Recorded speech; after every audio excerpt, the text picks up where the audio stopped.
Hi, welcome. This is the program Now is the Time to Talk. I'm your host, Jesse Gillis. And today I have a special guest, Amy Antonucci. Did I say that right? Antonucci, my apologies. It's okay. And I wanted to start with an opening statement on our conversation about peace and activism. U.S. officials lecture about democracy while they and their covert operatives undercut free speech, bought foreign politicians, encouraged fixed elections, and plotted to assassinate foreign leaders. The United States pressed certain nations to honor human rights while turning eyes away from human rights violations committed by allies and trading partners.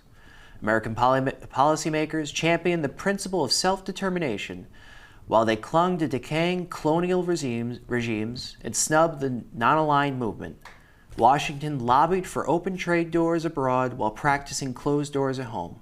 The United States raced towards nuclear supremacy while it demanded nuclear non-proliferation for others. If the double standard did not undercut Americans' assertions of moral superiority, other behaviors did.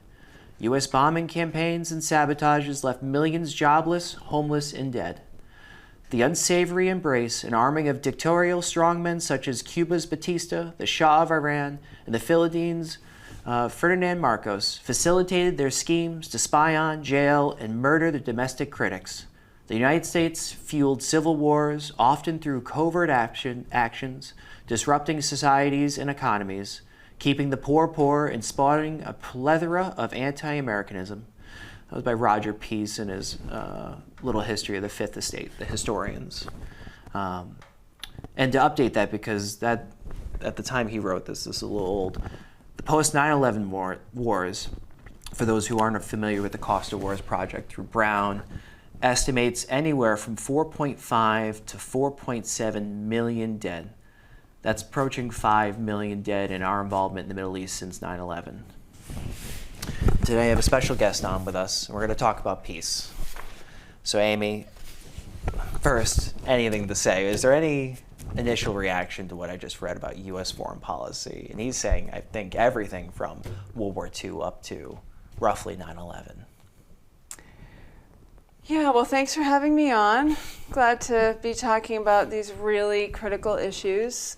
I think part of what I took from that is this reality that if we are not going to live by the principles that we, put forward, that's going to come back on us, right? And we want to have a free society here. We want to be safe. We want rights and freedoms, and yet we deny that to other people. And I think eventually there's a cost to that, and maybe some of what we're seeing right now in the world, in our world, comes out of this behavior that we've been manifesting for decades.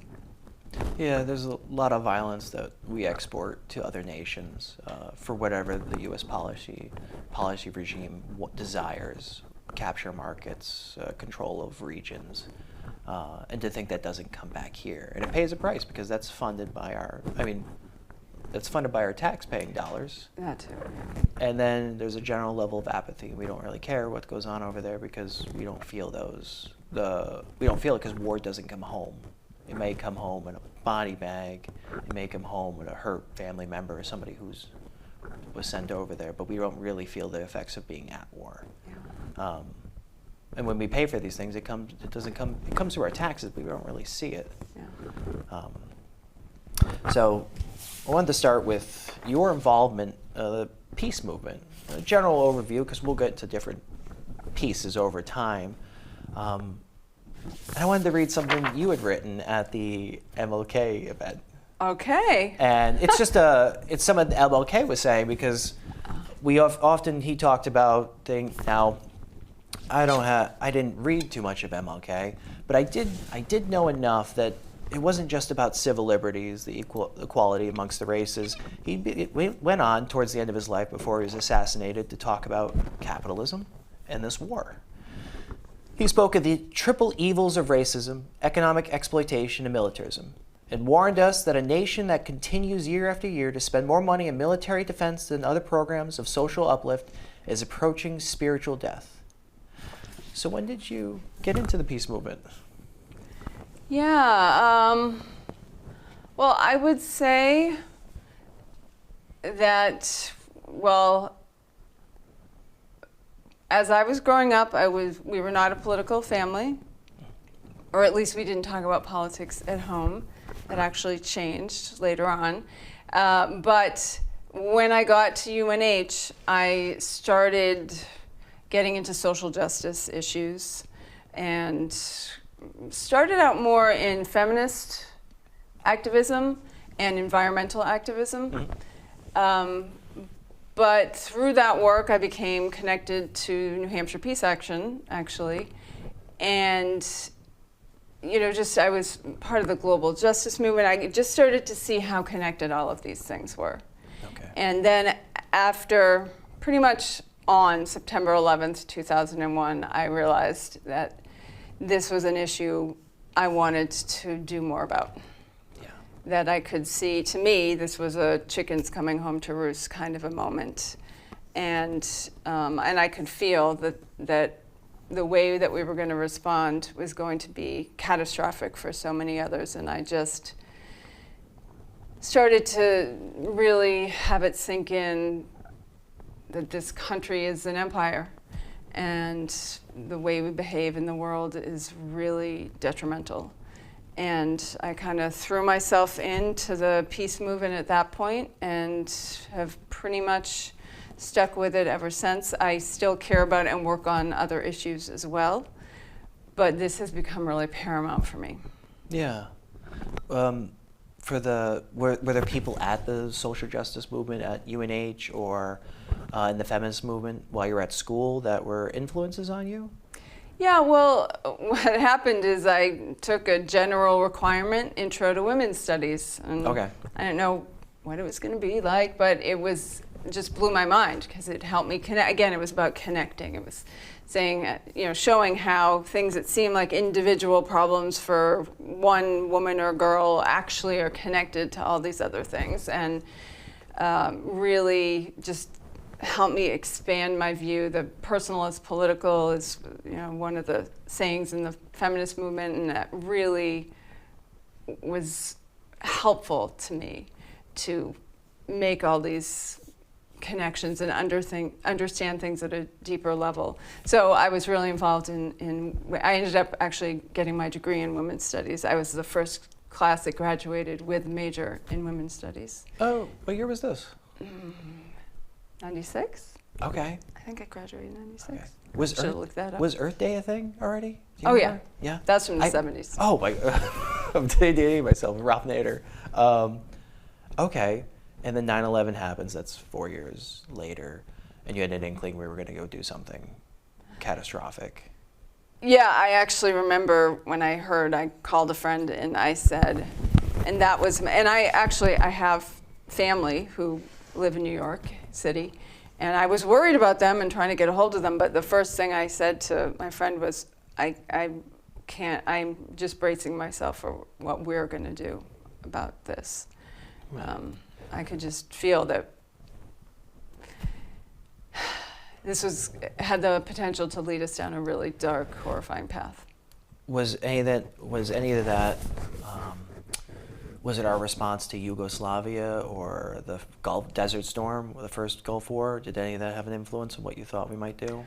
Well, a little bit, but I wasn't as focused. Some of that kind of, I did do a little bit of demonstrating around that first Gulf War, but I wasn't as much in my kind of, I don't know, I wasn't looking at it as much. My attention was elsewhere, and so I was sort of kind of trying to figure out what was happening, but I didn't really. This was the first time it really crystallized as an issue that I should focus on. Yeah. And then you joined Peace Action. Yeah, well, I'm sorry, can we pause real quick? Yeah. Jesse, could you adjust your mic the way that it's sitting is rubbing against your shirt? It's making a lot of feedback. If you could just position it to like the middle where your buttons are. Yeah. Yeah, awesome. All right. Yep, great. How you doing? all right. All right. Yeah, I'm all right. All right. All right, feel free to continue. Okay. So When did you join Peace Action? So I had actually already been involved because Peace Action and some other local groups were working on some actions around the Seabrook nuclear plant. Oh, okay. Actually, it's again a group of environmental and peace type groups. Okay. So I was already connected. At the time, the coordinator was Sean Donahue, and he and I became friends and did work together. And after 9/11, we actually kind of coalesced a Seacoast group, Seacoast Peace Response, which is still active. Where we kind of New Hampshire Peace Action is maybe a little more. Anyway, yeah, so through these various groups, we got really involved. And then were you active during the Don't Go to War with Iraq in 2002 up to the lead up to 2003? Did you feel like we wouldn't? Was there enough pressure not to? Because it was the largest mass mobilization of people protesting the war. I wasn't aware at the time. I was in high school, but I wasn't paying attention to any of this. But did you feel like we potentially wouldn't go to war because there were so many people out? I really hoped. I mean, we worked really hard for over a year. I was arrested in Senator Judd Gregg's office the day that they voted for the AUMF, the authorization to utilize military force for Iraq. For Iraq, yeah. Yeah. Still in play. Yeah, which we've worked at repealing for years and haven't yet. And so we worked incredibly hard, and I was hopeful. We vigiled and we educated and we wrote letters and we lobbied and we got some of us were arrested and I actually thought it might. And yeah, we went to the New York City marches and the DC marches and we did all that. And I remember when we found out that it had started, and it was devastating from the start, actually. And I was interviewed in the paper, and I remember their lead. He said, "So how are you doing?" And I said something like, "Not great." I don't know. It was probably kind of understated, but I actually seem to remember. I'd have to look back that I wore black. Like only black for almost a year after that started. I was by then we had also made some friends in the area who were Iraqi, and we were every day checking in with them about their family. We were really connected. We really, were, and that is something that does make a difference when you know someone in the war zone.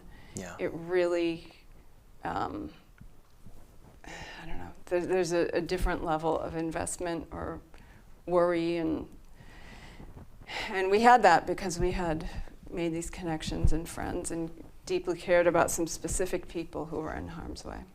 Yeah, I do remember what was called shock and awe. Yes. And at the time you'd see the videos, but it wasn't. I played a lot of video games, violence. I was like, okay, I see fire and bombing, but no, that was war crimes. That was the celebration of war crimes, the indiscriminate bombing. Like there may have been military targets hit, but they were striking civilians. There was a lot of people killed. There was infrastructure destroyed. And they were already under sanctions. They were continuous sanctions for over a decade that was leading to the loss of hundreds of thousands of people because of basic materials couldn't come in, medical, water treatment plant parts. It's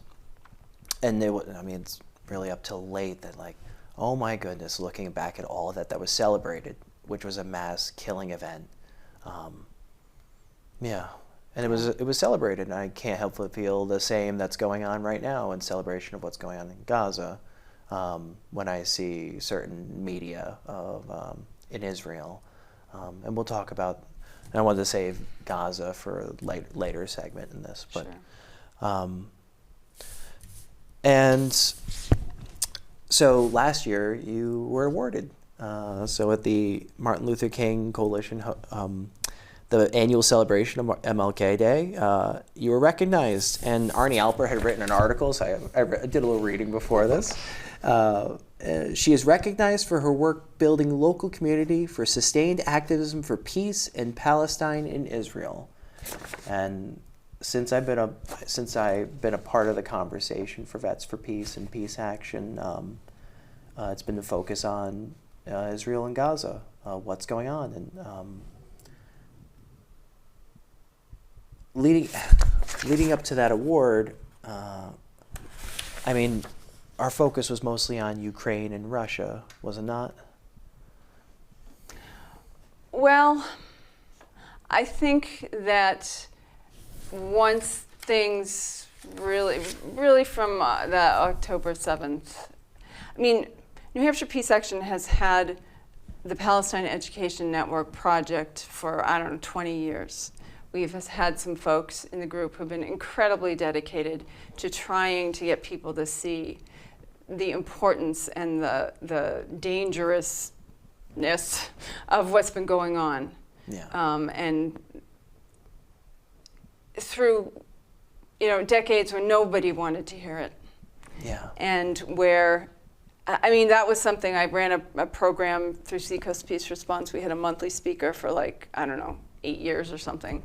And that was the one thing I knew that and people were furious with us, after 9/11, standing outside with peace signs. People swore at us. We had got death threats on our cars. We had people, we were spit at, all that kind of stuff that you hear. But nothing got people quite as wild as our programs on Israel and Palestine. That's when people would track me down at home and call me to scream at me for hours. And, it was really, the intensity was frightening. But people really kept on it and have been educating on this issue. And again, as something that is a hot spot that is dangerous for Israelis as well. The treatment of the Palestinians is setting up a situation that is so volatile. Yeah. And that's just not safe for anyone. No.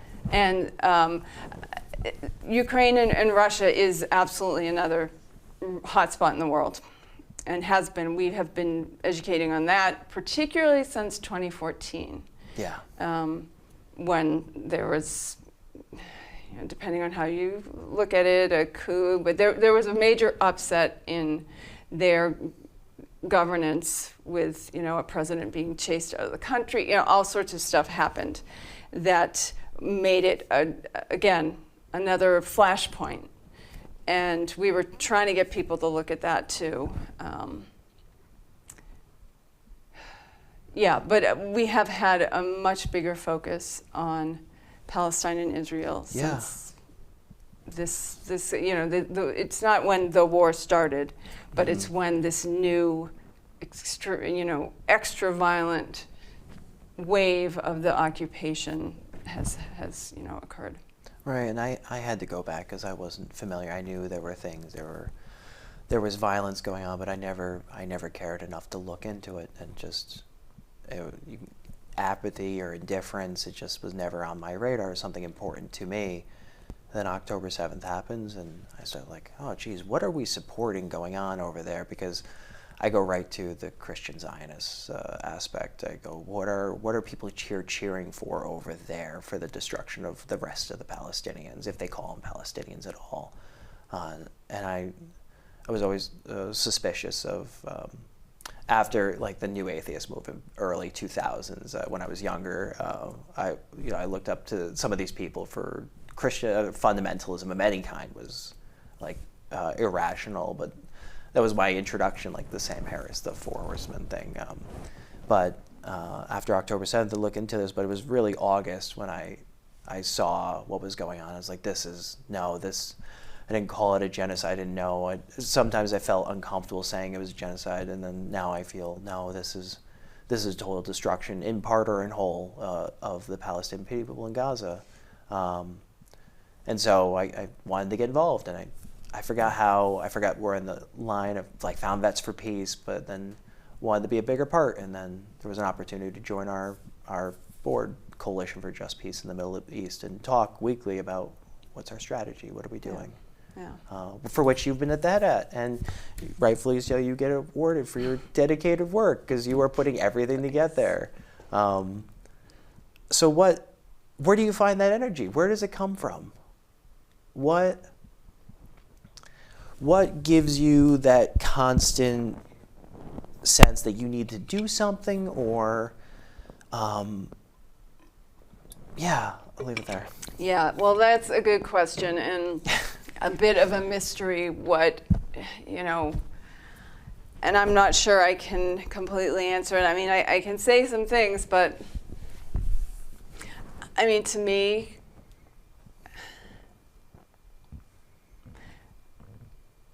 this is just so important. And I've thought before about, like, what if I were alive when we look back in history and we say, oh my gosh, why didn't they stop the Native Americans being wiped out? Why didn't someone stand up when in World War II when people were being massacred? Why, there's all these sort of, why didn't go back someone? in time, who would you be? Yeah, and it has been for a long time that a thought in my head that I want to be someone who does something.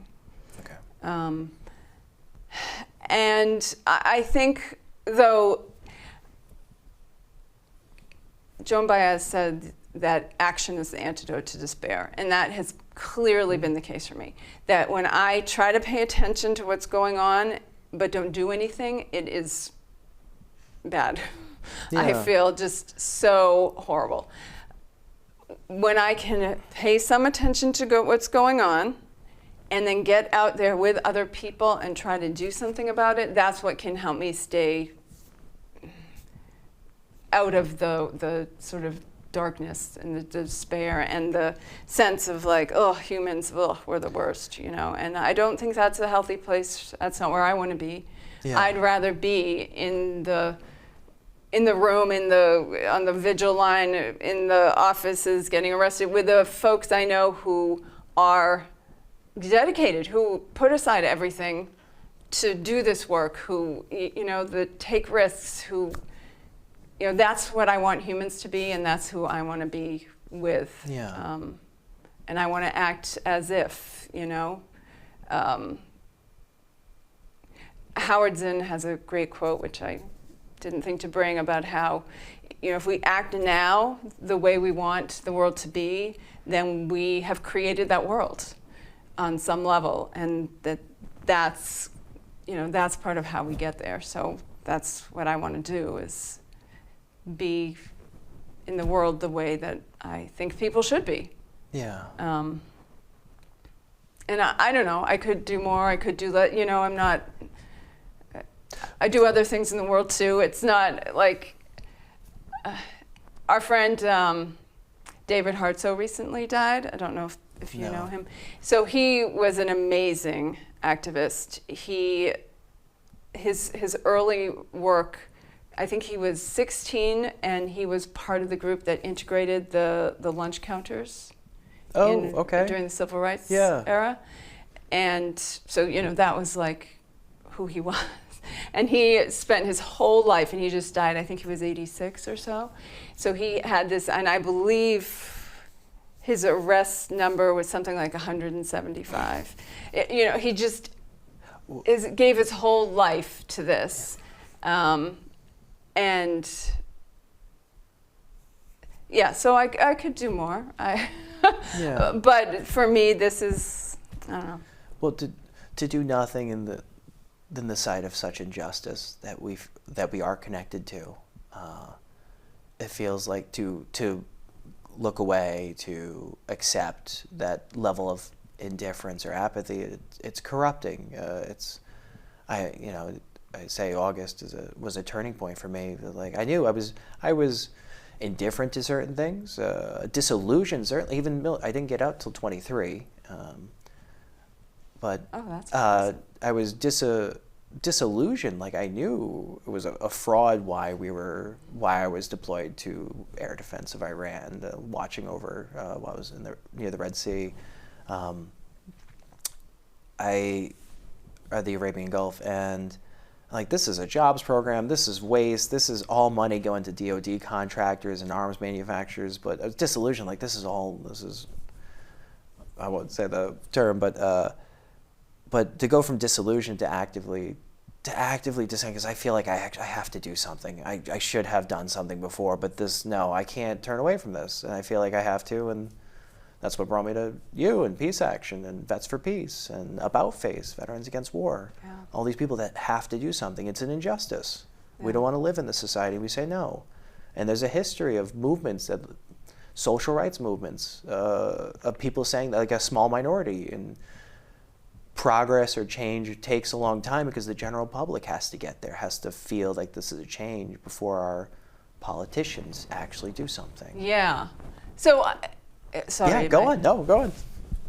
I think the other thing that maybe motivates me, that maybe not everyone has, is that I actually believe we can do this. We can change the way we behave in the world. I think some people, I hear people say things like, well, oh, war has always been around, it always will be, and I don't believe that, and have done a lot of research on some of the earlier origins of human beings, how we probably evolved, the sort of ways that we existed on the planet, looked at indigenous cultures because they don't deserve some of the a lot of them had a lot of time with very few wars, it's on, just because it's how our current culture acts. Yeah. Doesn't mean everyone has always acted that way. Right. And also the study of other movements and nonviolent resistance, and finding out that actually it's more effective than violent resistance.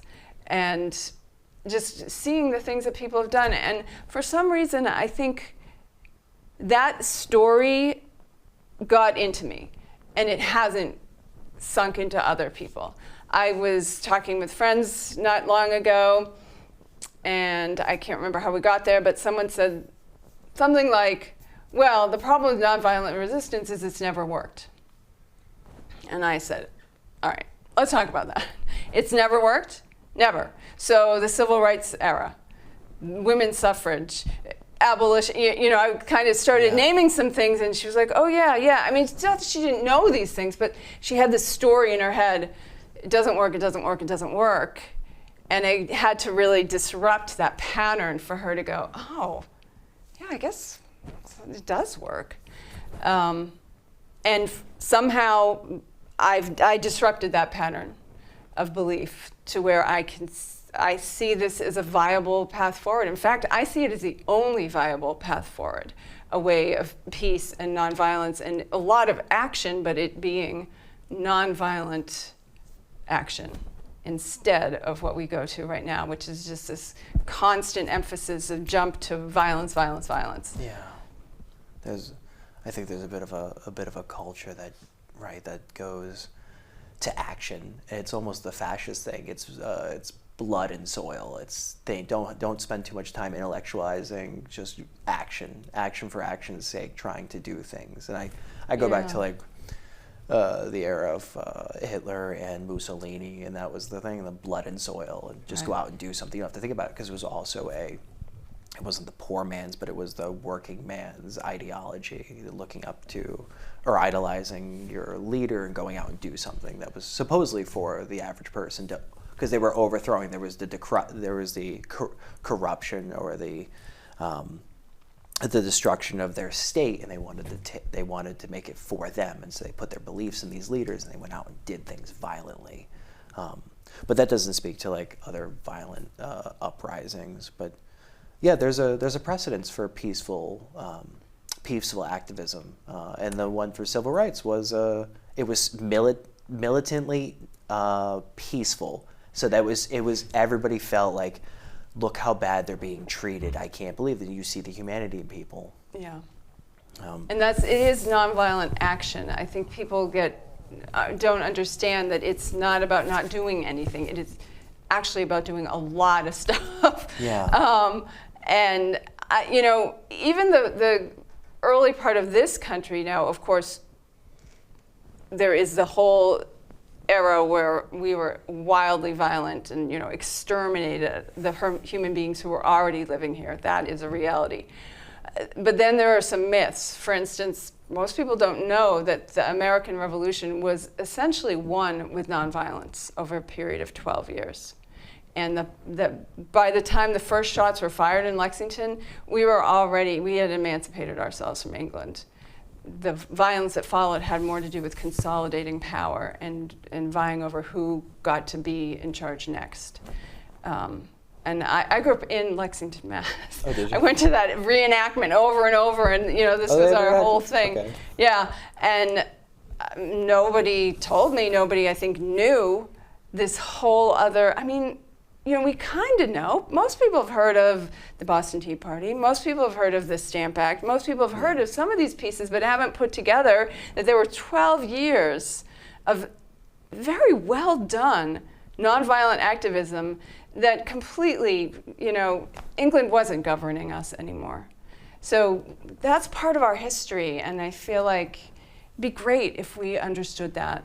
That's part of who we are. Because sure, there's violence, but we can make choices and lean into one or another. And the more we tell ourselves, we're violent and it's always violence and violence is all that works, the more we're trapped there and can't even see other options. Well, I bring up the peace activists are often told that we're naive to think that nonviolence and negotiation will be effective.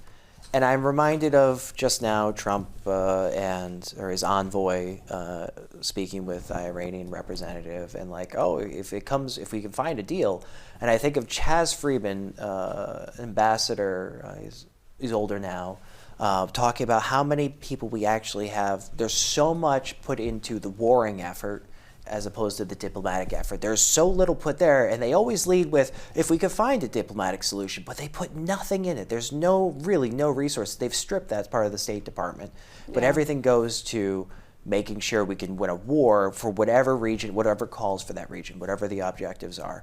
And it's but you always lead with, we just couldn't make a deal. But how little? Because it's all, you're talking about diplomacy with people, so you can't, it's hard to measure that except for the amount of people you staff.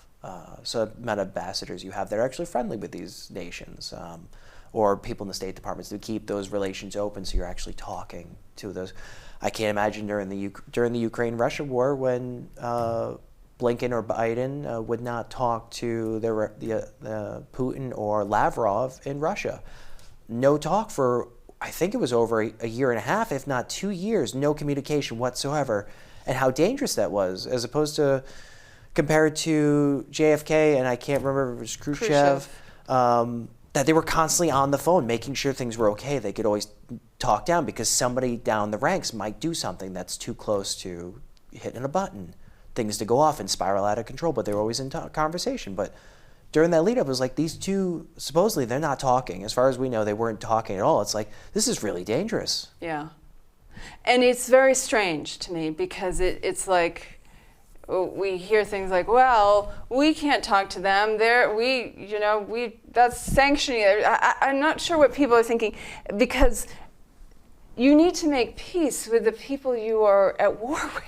Yeah. If you're going to shut down talking, then how can you possibly move forward? That's who you need to talk with.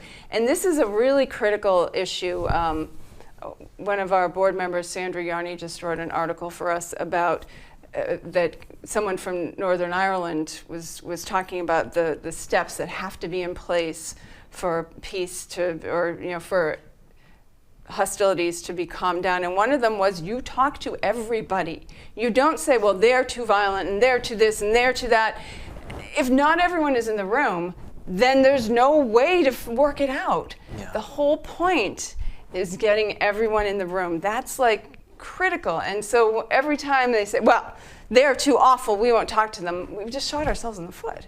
It will always end with peace, as a peace to the end of the, call it kinetic warfare, or the active force of violence, but it'll always end in peace. And we're not gonna deal with the peace, we're gonna leave peace off the table. And I can't think that's always for other aims. There's other motives at play, because it's going to end in peace at some point. Mm-hmm. And it would think the sooner the better, but no, some people want this to drag on. Yeah, well, I think that's true. And I think this is something that, because what you said is completely right. At some point, everyone's at the table talking. that's how everything, all wars before this have ended with diplomacy eventually. Everyone's sitting down together. And the question is just how much destruction do you want to do before you do that? Yeah. And I understand we have to weaken this, we have to do that. Well, I don't know, do we? Is it worth it? Especially now, the stakes, people say, well, what about this war? What and go back hundreds of years. I don't know, I wasn't there, I can't. What we know now, since nuclear weapons were invented, this whole thing is so dangerous. And since we understand now the environmental issues that we face, war makes it all worse. So if we want a planet to live on, in terms of a livable planet for us and the other beings that we share this beautiful place with, we can't use war to solve our problems. The environmental impact of mining for the weapons and making the weapons and deploying the weapons and blowing the heck out of whole segments. Iraq, we recently had someone speak to our group who did some research in Fallujah. Yeah. The devastation and the illness and the whole place is just, it's going to be toxic for hundreds of years. You're speaking of the depleted uranium rounds. No, she didn't even get into that because she wanted to say, I don't even want to go before, even without that, just the heavy metals from all these things that fell, there's just toxic lead and arson. I mean, it's a disaster zone. And she was, farmers keep, Fallujah was a farming community. I mean, it had a city and such, but it was particularly beautiful land that people grew a lot of food on. And farmers keep trying to bring their animals back, and the animals, they can't get any of them pregnant. The one that was pregnant gave birth to a very deformed animal that died immediately. It's so sick there. If we are going to do that to every part of the planet, where are we going to live, Yeah. So we don't seem to understand that it's not even just about what's happening now. For generations, these lands are going to be uninhabitable. That's something we have to that's sort of the thing. It doesn't, if it's not felt at home, and as if you didn't feel it, but you didn't see the rising costs, or that all the things that we're not investing money into because we're spending it on handouts for arms manufacturers, for contract services, for intelligence. And this is where you said we really have a choice. We can continue to allow violence, war, and distrust of each other to dominate our country and our world, or we could put aside our differences and see humanity in each person and honor the more than human life around us, and partner with people and planet to make radical, beautiful changes to systems we have created. Or we can just watch them be destroyed. And by the time most of us see that, it's too late. It's like we're constantly destroying these things. That was an act of eco-terrorism to blow up the Nord Stream pipeline.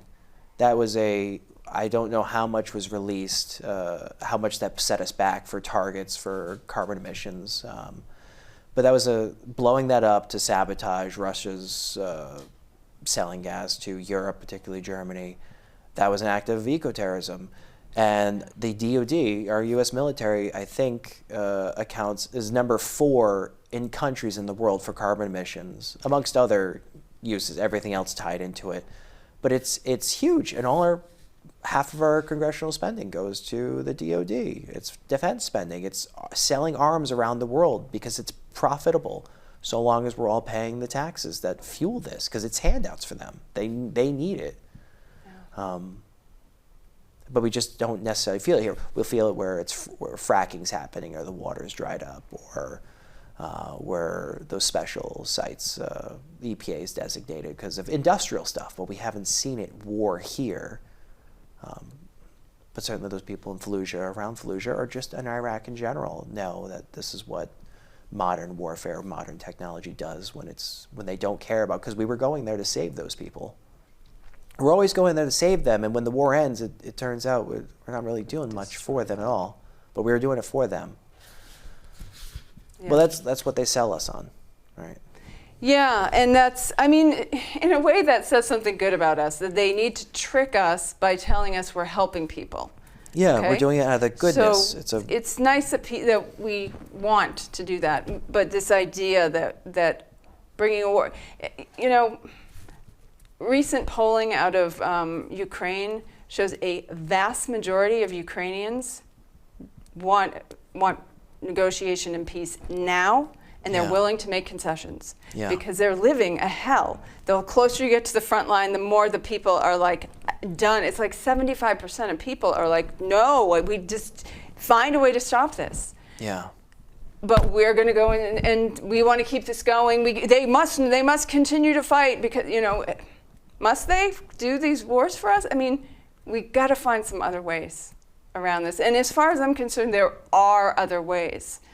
There were other ways, like you said. There were, and there are, and there's so much research and so much. And a lot of the problems that we're facing right now, there are solutions. It's not that we don't know how to solve conflicts without war. It's not that we don't know how to help heal our planet in terms of environmental and ecological issues. It's about deciding that that's where we want to put our energy and our resources and political will, as they say. Yeah.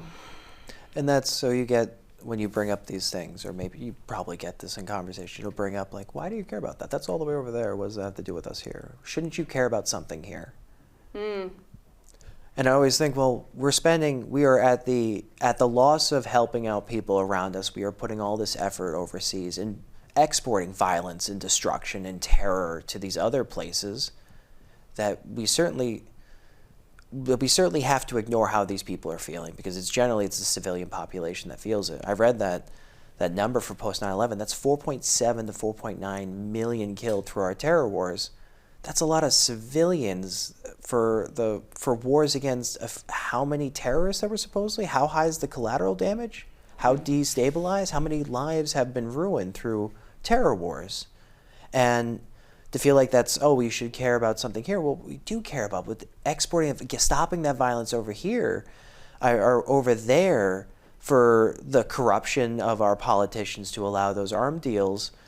That money could be spent here. That could be spent on social programs here. I mean, that's a lot of money. I haven't spent too much time going through how much money it would cost to build schools or hospitals, to provide certain services, but we could provide a lot of cover that we can cover a lot of things to help out here, general infrastructure things, but it's all exported in manufacturing goods for wars because it's highly profitable, where social welfare programs, nationalized major infrastructure things aren't as profitable.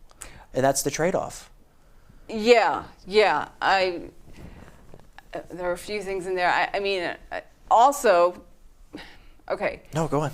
As far as why I hear the idea, like, I have friends who are really more focused on more local issues, and I'm okay with that. Yeah. We need people working on every level. Mm-hmm. I do, though, get this pushback for some reason from people. Yeah, like, I don't get it. Why do you care about people? And I don't think, I care about people. I care about the planet. I don't care where they are, you know? And if my country is harming people in or outside of the country, I care about it. And I think it's really connected. I think it's naive for us to think that we can allow our government to murder people over here and think then they'll be really nice to us. I don't think that's how it works. And I think we continue to see that there's just a general lack of concern for human rights. And of course, it comes home to roost. And the thing is, so they say it's over there, but I've watched candidates and politicians sign bombs to give to Israel to drop on Palestinians in Gaza, where the collateral damage level is the threshold so high. I think I just heard the director, was it Betzelem, say that even for a Hamas truck driver, somebody who drives trucks around, acceptable level of casualties is 15. 15 for one of the lowest ranking people in this terror group you're going after.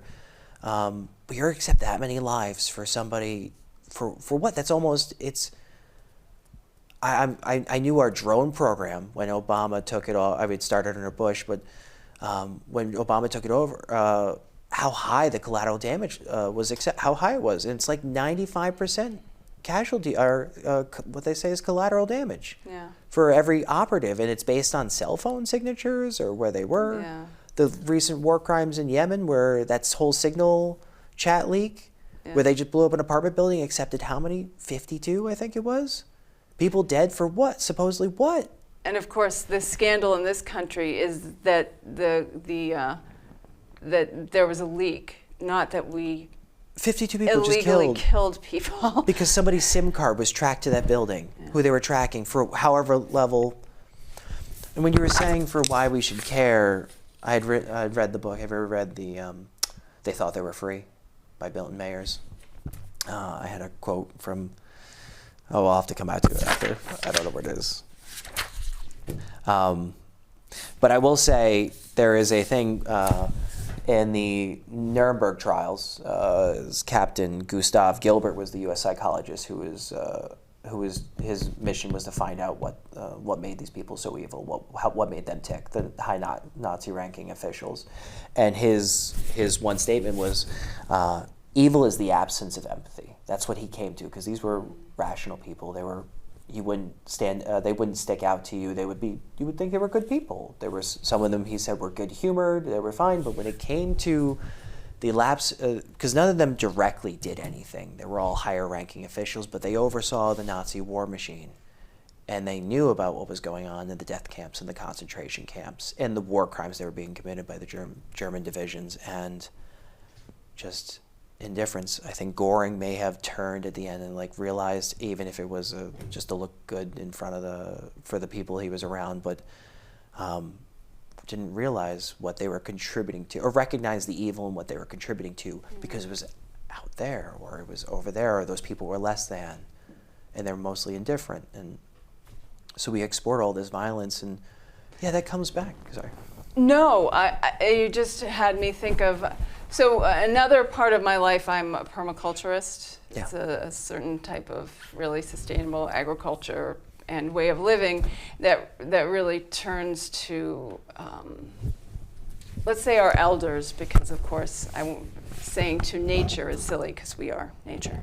But the other creatures that have been here longer than us and have figured out how to live here for a long time, and also from indigenous people. And there's a man, Tyson Yunkaporta. He wrote a book called Sand Talk, and he's quite brilliant. And one thing that he's an Australian indigenous person, and one thing he says about his clan is their underlying rule, the law of everything is never put yourself above the land or any other being.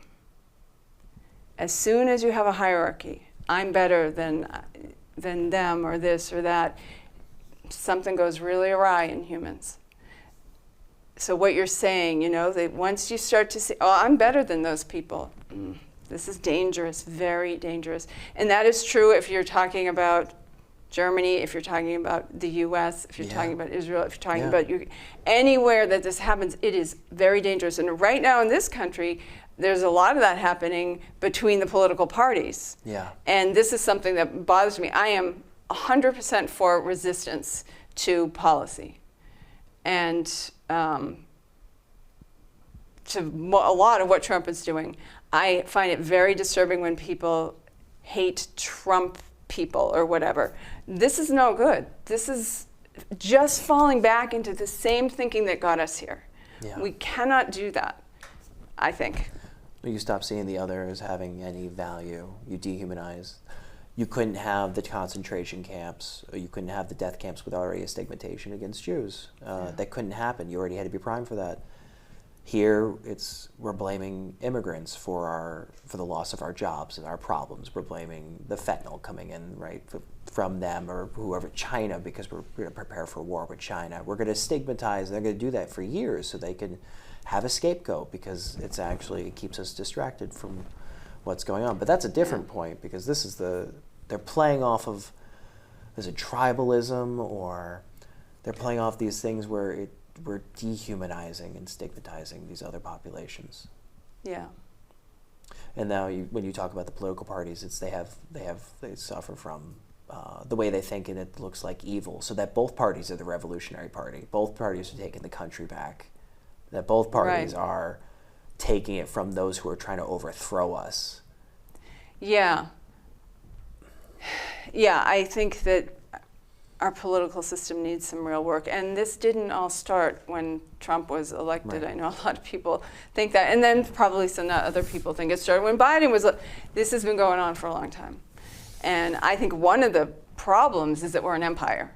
And I don't think empires can be true democracies necessarily, because part of what to have so much of your focus on foreign policy means you have to be secretive.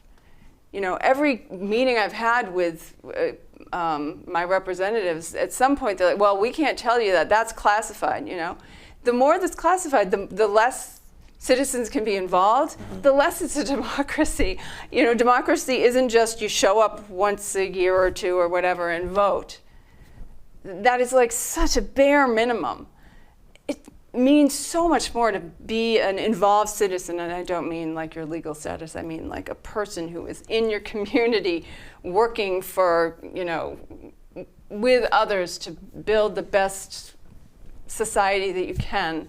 So many ways to do that, and those have been eroding for a long time. Yeah. And I'm not sure we were ever great at it. Of course, you know, when we first became a democracy, what was it, something like 7% of the people were allowed to vote? It was a shockingly small amount. I probably had that wrong. But it was only, white landowning males. That was it. Yeah. A very small number of people. So we've, in some ways, increased democracy, but in other ways we have kind of lost the thread of some of what's important, I think. Civic engagement's gone away. It's a certain level of apathy, or we can't control that. That's beyond us. You can't worry about that. Well, I think there's a huge amount of disempowerment. I think a lot of people have bought the idea that you can't fight City Hall is a really basic way to say it, which of course many believe is propaganda started by City Hall, right?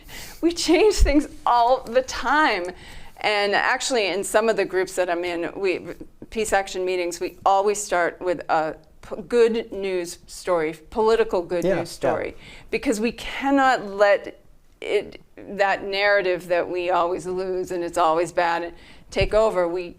There's a great publication, it's not really a publication anymore, but Rivera's son in Maine puts out a weekly email newsletter called Nonviolence News, and she combs articles from around the world and presents sometimes 50 stories about nonviolent action that happened all over in the past week. And a lot of it has been successful. You know, there's so many of these things, and again, people aren't taking them in, so they just feel so disempowered. And that works really well for some little small class of people, and the rest of it is not working out well. On the note of feeling disempowered, then civic engagement. Too many of us have become passive and disengaged. Too many of us lack confidence in our capacity to make basic moral and civic judgments, to join with our neighbors, to do the work of community, to make a difference. Never have we had so many opportunities for participation, yet have we felt so powerless. In a time that cries out for civic action, we are in danger of becoming a nation of spectators. This was a 1998 report by the National Commission on Civic Renewal and the Nation of Spectators, how civic disengagement weakens America and what we could do about it. Yep. And that's been going on for quite some time as people step away, step down. That's that's them. You can't do anything about it. It's money.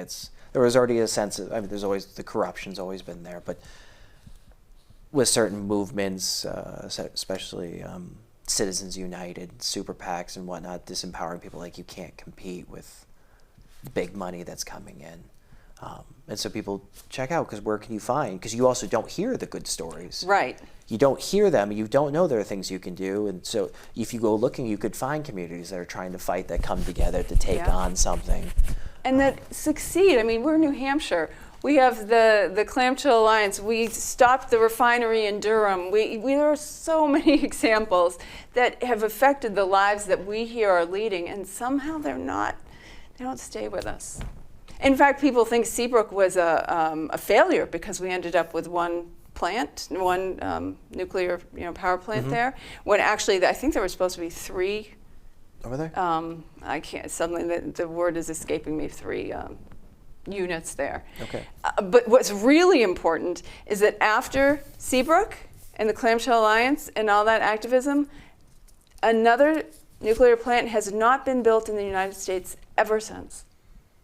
They had planned hundreds, from what I understand, and they decided, never mind. These people are going to make such a stink. Let's not go there after all. Yeah. Can you imagine? We stopped the building of like hundreds of nuclear plants, and we think, oh, we have no power. We have so much. Yeah. We just have to like learn a little more, come together, use it, flex those muscles. Mobilization, organizing, that takes a lot of effort, and that's seen as like a chore, unless it's something that's really important to you to do. Yeah, and that is silly because really some of the best moments of my life have been spent with other people who care deeply about things the same way I do, doing creative actions. I mean, I think that's a great way to spend one's life. I don't have any problem with that. Well, you're talking about building meaningful moments for people who care about these issues, who want to stand up and say, I didn't accept this. That's why I'm out here today. Yeah. For the time we have remaining, I wanted to bring up the sit-in at Pappas's office and move on to Gaza. So last May, Mother's Day 5, you and four others did a sit-in at Pappas's office demanding a ceasefire. This is last May, 2024. Calling for the distribution of humanitarian aid, ending U.S. military assistance. At the time, 14, I say only 14, but 14,000 children were confirmed dead because we know that's an undercount. They try to estimate how much over this is because I think the number even right now is 54,000, but this is... I can't. And a call to uphold U.S. and international law because as Pappas keeps saying, and he hasn't changed his tune, even with the explicit statements that came out on Monday. I don't think he's issued a statement yet. He reiterated his belief that Israel should have the right to defend itself, that Hamas should no longer be in power in Gaza, and America has a responsibility to provide assistance to affected civilians. So, there were, for the sit-in, what led to the sit-in? What made you go? What made you organize, put this together? If you organized it, but you took part in, why sit in Papa's office? And was that answer acceptable from him? Because that's the one he still uses today. Oh, the answer is not acceptable to us. So we vigiled. We have been and are vigiling in front of different representatives' offices every week. And we'd been to his Dover office something like 14 times. Every time we go, I write a letter that folks help me with and sign, and we deliver letters to the editor that New Hampshire citizens have written and articles that we found, and we give them a packet of information every single time. And his office was very non-responsive. And he was completely non-responsive, and all his emails to us say, it's the most important thing that I listen to my constituents, and we have never felt less heard from a politician. Well, I shouldn't say that. It happens a lot, but this was particularly egregious, and we know the stakes are so high, and we thought it was worth, trying to bring another of the again, people think, what can I do? Well, I can vote and maybe I can do a little protesting. There are a lot of options. If you look online, there's Gene Sharp's 198 methods of nonviolent action. Mm-hmm. So we thought it was worth adding this one to see what would happen. Yeah. And so the first thing is is part of a larger campaign that has this advocacy and this pressure and et cetera. Yeah. So it wasn't like we just said, hey, let's go sit in his office. It was And since then, we've continued to go. I actually made sure that my conditions of arrest meant I can't go inside the building, but I can still vigil on the sidewalk. So I didn't want to lose that, and the door is always open to him to have this conversation. As soon as he's ready, we're here. Yeah, so it was part of a campaign that is ongoing to try to convince him and all of our representatives to act differently on this issue. Yeah. And he has not really changed, but some of our other reps have. I would say both of our senators have, Jean Shaheen particularly, really from the beginning, she was the least awful of our reps on this. And now Maggie Hassan has just signed something about relief for Gaza. So, well, we're not sure we'd ever get through to Pappas. He seems particularly just intractable on this issue, unmovable. It was also a message to our other representatives who we didn't feel the need yet to do that because they were more responsive and more engaged, and they were giving us meetings and things like that with their staff. Mm-hmm. I think we've had like 7 meetings with Jean Shaheen's staff since this whole thing started.